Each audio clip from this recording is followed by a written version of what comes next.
तो दोस्तों एक जगह ऐसी भी है जहाँ पे अलाउद्दीन खिलजी ने 8,000 मंगोलों के सर काट के टांग दिए थे। वो जगह दिल्ली में भी है, जिसको हम दिखाएंगे इस वीडियो में। और इस वीडियो में हम कवर करेंगे दिल्ली के दूसरे शहर को, दिल्ली का दूसरा शहर, और साथ ही साथ हम जानेंगे हौज खास किले के बारे में भी। आप देख रहे हैं कहानी दिल्ली का एपिसोड 4। मैं हूँ सरबजीत, साथ में जुड़े रहिए। तो चलिए देखते हैं।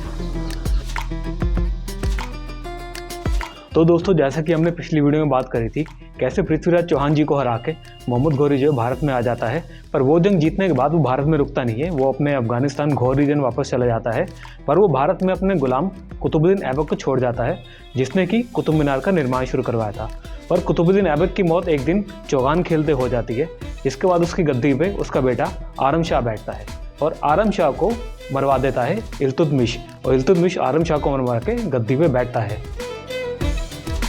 तो इल्तुतमिश की मौत के बाद काफ़ी हलचल मच जाती है। हलचल उस गद्दी को पाने के लिए दिल्ली सल्तनत की, पर गद्दी जो है दिल्ली सल्तनत की मिलती है इल्तुतमिश के बेटे को।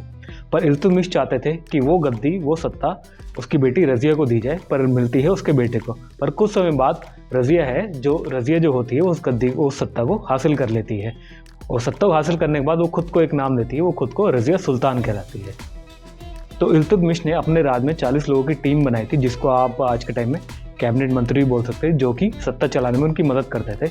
उन्हीं में से एक था बलबन, जो कि बलबन क्या था, बलबन धीरे धीरे इतना ताकतवर होता गया, बाकी मंत्रियों को मरवा के धीरे धीरे ऊपर आता गया।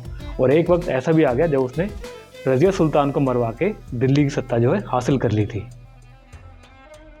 और बलबन की मौत के बाद उनकी गद्दी उनके पोते को दी जाती है, मोइजुद्दीन कैकाबाद। और जब वह गद्दी संभालते हैं उनकी उम्र महज 14-15 साल होती है। उनको संभालने के लिए उनका कमांडर होता है मलिक फिरोज, जो कि आगे जाके बनता है जलालुद्दीन खिलजी। तो अब वो वक्त आ जाता है जब एक नई डायनेस्टी की शुरुआत होने वाली होती है।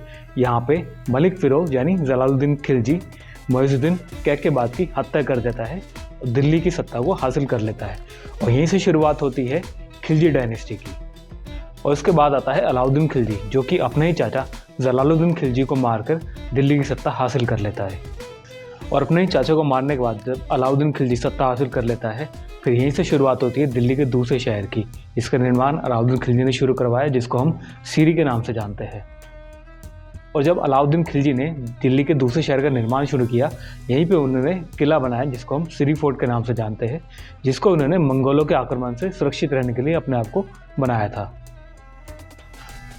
और कहा जाता है जब मंगोलों ने आक्रमण किया तो अलाउद्दीन खिलजी ने 8,000 मंगोलों के सर काटकर यहाँ पे टांग दिए थे। उनके सर काटकर भाले में गाड़कर इस जगह पे टांगे गए थे, जिसको चोर मीनार भी कहते हैं। ये जगह दिल्ली में प्रेजेंट है, आप देख सकते हैं। उसने ऐसा क्यों किया था? वो चाहता था कि ऐसा खौफनाक दृश्य पैदा किया जाए कि दोबारा कोई आक्रमण करने की हिम्मत ना करे दोबारा। तो दोस्तों, जिसके बारे में हम बात कर रहे थे कि अलाउद्दीन खिलजी ने 8,000 मंगोलों के सर काट के टांग दिए थे, वो यही जगह है। इस जगह को चोर मीनार कहते हैं।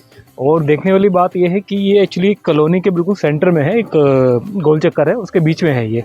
और जो आप इस मीनार के ऊपर अगर आप देखेंगे तो मीनार पे आप कुछ छेद देखेंगे। ये वही छेद है जिन छेद के जरिए भालों को बाहर निकाला गया था। उन्हीं भालों पे उन मंगोलों के सर टांगे हुए थे। तो बात करें मॉन्यूमेंट्स के बारे में, तो अलाउद्दीन खिलजी के समय के जो मॉन्यूमेंट्स हैं उनमें से आप सिरी फोर्ट देख सकते हैं। सिरी फोर्ट काफ़ी बड़ा था और अभी इसके कुछ ही अवशेष बाकी रह गए, जिनमें से एक बहुत बड़ी दीवार देखने को मिलती है, जो कि बची हुई है। तो दोस्तों, मेरे पीछे जो आप अभी देख रहे हैं, ये सिरी फोर्ट वॉल के कुछ रूइंस बाकी है, जो अभी आप देख सकते हैं यहाँ पे। सिरी फोर्ट काफ़ी बड़ी जगह थी, काफ़ी उसकी दीवार भी काफ़ी लंबी थी, पर काफ़ी जो उसका एरिया है दीवार का एरिया टूट चुका है। तो कई जगह उसको दीवार के अवशेष जो है देखने को मिल जाते हैं। और सिरी फोर्ट एरिया में ही एक जगह पड़ती है जिसे तोहफे वाली गुंबद कहा जाता है। ये जगह जो है कॉलोनी के अंदर जाके पड़ती है। कॉलोनी जो है यहाँ पे शाहपुर जाट कॉलोनी है, उसके अंदर जाके पड़ती है। काफ़ी गलियों के अंदर से इसका रास्ता है और इसका कोई प्रॉपर डॉक्यूमेंट नहीं है कि ये जगह क्या है, किसकी है। बस नाम से ही थोड़ा पता चलता है कि ये जगह किसने किसको तोहफे में दी थी, जिससे इसका नाम तोहफे वाली गुंबद पड़ गया। और दूसरा यहाँ देखने को मिलता है, यहाँ पे हौज खास किला है, जिसका निर्माण अलाउद्दीन खिलजी ने किया था। और जैसे जैसे शासक आते रहे यहाँ पे, जब तुगलक आए उन्होंने निर्माण करवाया, उनका भी आप थोड़ा जो यहाँ पे देख सकते हैं कैसे उन्होंने निर्माण करवाया था। और लोदियों के समय का निर्माण भी यहाँ देखने को मिलता है, यहाँ पे हौज खास किले में। तो दोस्तों, ये है हौज खास फोर्ट जिसके बारे में बात कर रहे थे। इसका निर्माण शुरू करवाया था अलाउद्दीन खिलजी ने। उसके बाद जैसे शासक आते रहे, इसके बाद यहाँ पे निर्माण कराया तुगलकों ने अपना यहाँ पे निर्माण करवाया था। बाकी अब यहाँ पे आगे जाएंगे तो जो फिरोज शाह तुगलक की टॉम्ब है वो भी आपको यहाँ देखने को मिलेगी। उसके बाद यहाँ आगे जाएंगे आपको कुछ छतरिया टाइप की देखने को मिलेगी जो कि लोधी काल में बनी थी। एक्चुअली उनके नीचे क्या है, उनके नीचे कब्रें बनी हुई है। कब्रें किन की है?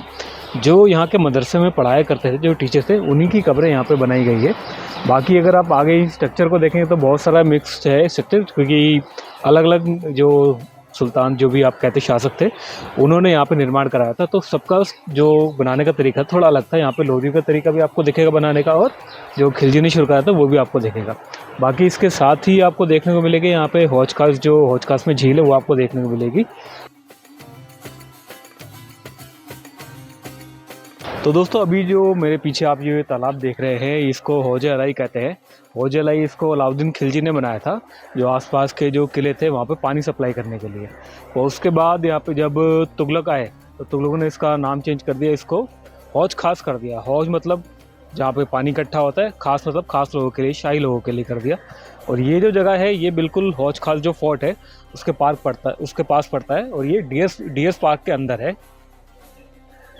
तो दोस्तों ये था हमारी सीरीज़ कहानी दिल्ली का एपिसोड, जिसमें हमने दिल्ली के दूसरे शहर को कवर किया था, दिल्ली के दूसरे शहर का इतिहास और उससे जुड़े हुए जो मॉन्यूमेंट्स वो हमने आपको दिखाए, जिसमें कि कई मॉन्यूमेंट्स ऐसे हैं जो कि अब बिल्कुल ख़त्म हो चुके, देखने को नहीं मिलते। अगर आपकी जानकारी में कोई ऐसे मॉन्यूमेंट्स हो तो हमें ज़रूर बताइएगा।